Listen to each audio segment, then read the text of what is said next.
Welcome to Sakshi family. తెలంగాణలో జరుగుతున్న miss world competitions ఎందుకు వివాదాస్పదమయ్యాయి? మిస్ ఇంగ్లాండ్ మిల్లా మ్యాగీ ఎందుకు అర్ధంతరంగా పోటీల నుంచి తప్పుకుంది? ఆమె చేసిన ఆరోపణలేంటి? అసలు మిస్ వరల్డ్, మిస్ యూనివర్స్ అనేవి సామాజిక కార్యక్రమాలా లేక కార్పొరేట్ల మాయాజాలమా? వీటిని ప్రభుత్వాలు భుజాలకెత్తుకోవటం ఎంతవరకు కరెక్ట్ అనేది ఇప్పుడు చూద్దాం.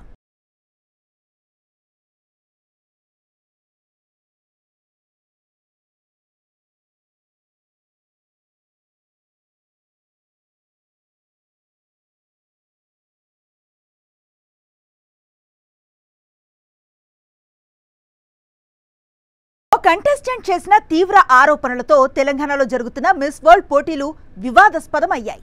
ఈ పోటీల్లో పాల్గొనటం వల్ల వేశ్య అనే భావనకు గురయ్యానంటూ మిస్ ఇంగ్లాండ్ మిల్లా మ్యాగీ పోటీల నుంచి అర్ధంతరంగా తప్పుకొని తన దేశం వెళ్లిపోవడంతో ప్రపంచ మీడియా దృష్టి ఈ పోటీలపై పడింది. వరల్డ్ వైడ్ టీవీ ఛానళ్లు, పేపర్లలో హెడ్లైన్లుగా మారటంతో కంటెస్టెంట్స్ ను ట్రీట్ చేస్తున్న విధానం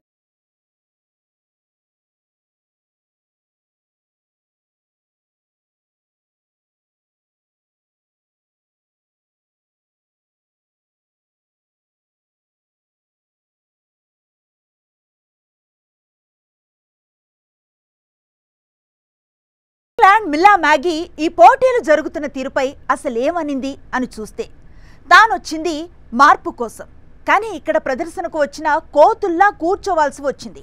ప్రాస్టిట్యూట్ లాగా ఫీల్ అయ్యా. హైదరాబాద్లో బాగా డబ్బున్న మేల్ స్పాన్సర్ల ముందు పరేడ్ చేయించిన తర్వాతే తానీ నిర్ణయానికి వచ్చానంటూ ఆమె వాపోయారు.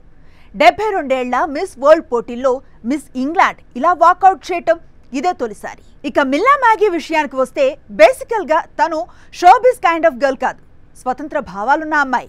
అందాల పోటీలకు వచ్చే వాళ్ళంతా సన్నగా, నాజుగ్గా ఉండాలనే ఐడియాలజీకి కంప్లీట్ అగేన్స్ట్. బొద్దుగా ఉంటే తప్పేంటి? అందం అనేది శరీరానికి సంబంధించింది కాదు, అదో ఇన్నర్ బ్యూటీ అని ఫీల్ అయ్యే ఈ జనరేషన్ గర్ల్.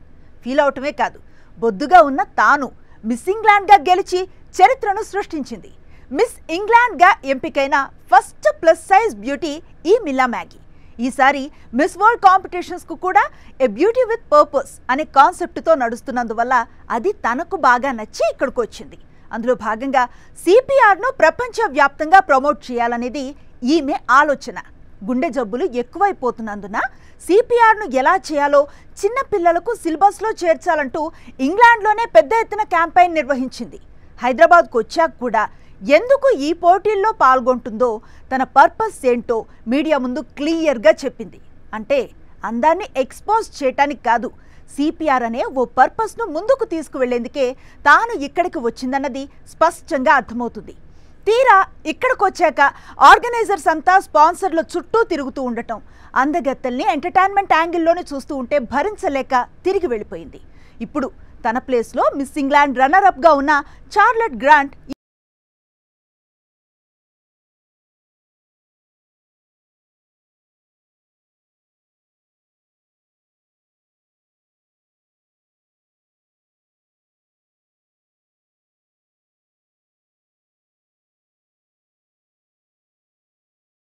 మ్యాగీ ఆరోపణలపై miss world CEO chairperson Julia మోర్లీ స్పందించారు. మిల్లా ఆరోపణలో వాస్తవం లేదని చెప్పుకొచ్చారు.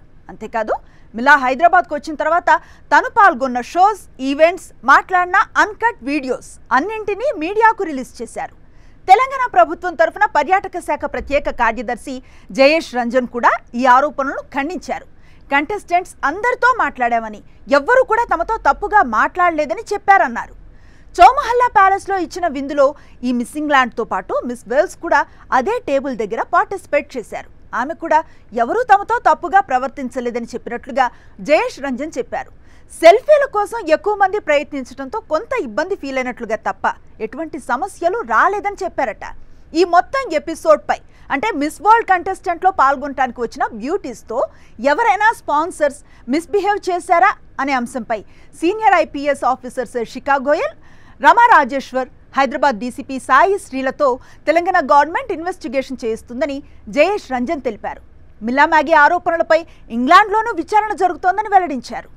ఈ తరుణంలో అసలు మిస్ వరల్డ్ పోటీల నేపథ్యం, వాటి మెయిన్ మోటో వంటి వాటిని చూస్తే, 1951లో ఎరిక్ మోర్లే అనే వ్యక్తి ఈ మిస్ వరల్డ్ కాంపిటీషన్స్ ను ప్రారంభించారు. ఫస్ట్ విజేత కీకీ హాకన్సన్. మొదట్లో ఇవి స్విమ్ సూట్ కాంపిటీషన్స్గా మొదలయ్యాయి. మహిళల శరీరాన్ని ఆబ్జెక్టిఫై చేస్తున్నారంటూ అప్పట్లోనే చాలా ఫెమినిస్ట్ సంఘాలు తీవ్ర అభ్యంతరాన్ని చెప్పాయి. 2000 సంవత్సరంలో ఎరిక్ మోర్లే మరణించిన తర్వాత ఆయన భార్య జూలియో మోర్లే ఈ సంస్థ పగ్గాలను చేపట్టారు. అప్పుడే ఏ బ్యూటీ విత్ పర్పస్ అనే కొత్త కాన్సెప్ట్ను అడాప్ట్ చేసుకున్నారు.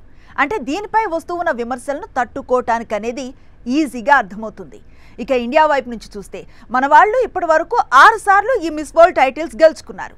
1966లో డ్రీటీ ఫరియా, 1994లో ఐశ్వర్యరాయ్, 97లో డయానా హెడెన్, 99లో యుక్తాముఖి, 2000లో ప్రియాంక చోప్రా, 2017లో మానుషి చిల్లర్లు ఈ టైటిల్ను గెలుచుకున్నారు.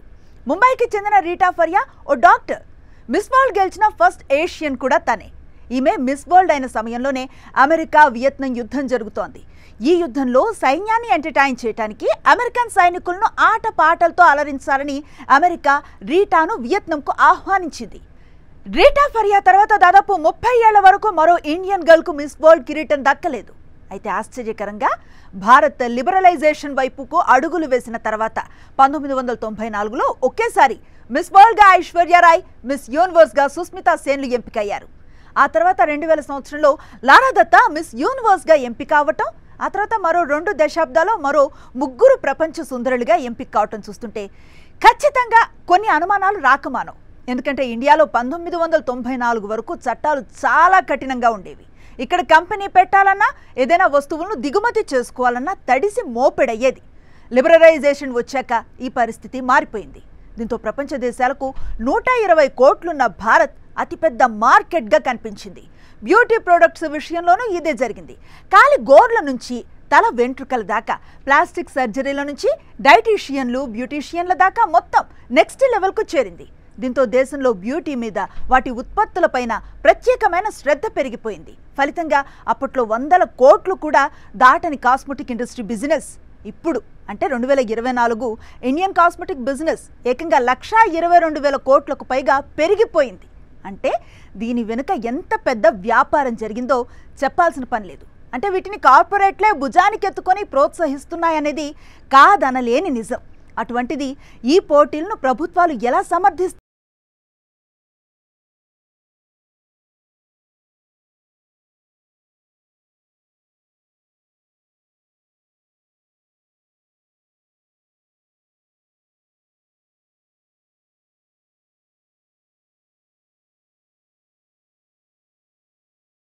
గుప్తా భారత్ తరఫున మిస్ వరల్డ్ రేస్లో ఉన్నారు.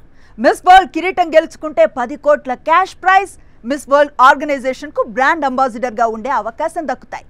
అలాగే 1 ఇయర్ పాటు వరల్డ్ వైడ్ ఫ్రీ ట్రావెల్ కూడా ఉంటుంది. ఇంకా అనేక ప్రొడక్ట్స్కు బ్రాండ్ అంబాసిడర్గా పనిచేసే అవకాశం ఉంటుంది. ఇలాంటి వాటి కోసమే ఈ కాంపిటీషన్స్లో నెగ్గాలని చాలామంది అమ్మాయిలు అనుకుంటూ ఉంటారు. అందుకే బ్యూటీ విత్ అ పర్పస్ అనే నినాదాన్ని ఆర్గనైజర్స్ ఎక్కువగా ప్రమోట్ చేస్తూ వస్తున్నారు. అందువల్ల మనకొచ్చే పేరు ప్రఖ్యాతులతో పాటు కొన్ని మంచి విషయాల్ని ప్రమోట్ చేయొచ్చు అని ఎక్కువ మంది అమ్మాయిలు ఈ కాంపిటీషన్స్ వైపుకు చూస్తున్నారు. కానీ ఇప్పుడు మిల్లా మ్యాగీ చేసిన ఆరోపణలతో ఆ కోణంపై నీలి నీడలు కమ్ముకున్నాయి.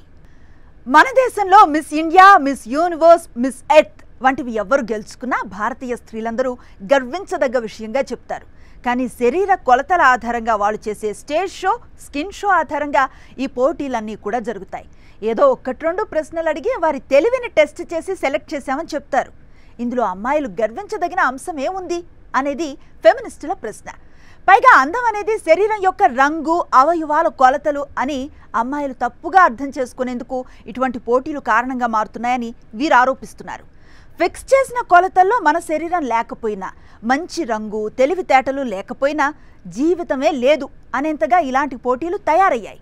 దీనివల్ల అమ్మాయిల్లో న్యూన్యత భావం ఏర్పడుతుందన్న పరిస్థితులు దేశంలో పెరిగిపోతున్నాయని గుర్తు చేస్తున్నారు. అలాంటప్పుడు అందాల పోటీల వల్ల ఎవరికి లాభం? ఇలాంటి సమయంలో ఈ పోటీల నిర్వహణను తెలంగాణ ప్రభుత్వం స్వయంగా భుజానికి ఎత్తుకోవటం ఎటువంటి సందేశాన్ని పంపుతుంది?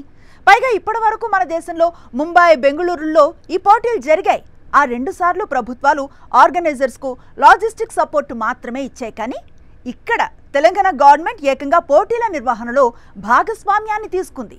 తెలంగాణ పర్యాటకానికి ఒక బ్రాండింగ్ తీసుకురావటం, ఇక్కడి ఉత్పత్తులకు, కళలకు ప్రపంచవ్యాప్తంగా ప్రాచుర్యం తీసుకురావటమే లక్ష్యంగా వీటిని ఏర్పాటు చేసినట్లుగా ప్రభుత్వం చెప్తోంది. దీనికోసం కేవలం 27 కోట్లు మాత్రమే ఖర్చు చేస్తున్నాం అని చెప్తున్నా ప్రతిపక్షాలు మాత్రం సుమారు 200 కోట్ల పైనే ఖర్చు చేస్తోందని విమర్శిస్తున్నాయి. కొలతలేసి మహిళల అందాన్ని లెక్కించే అందాల పోటీల వెనుక కార్పొరేట్ల మాయాజాలం ఉంది. జనాభాలో 60% యువతే.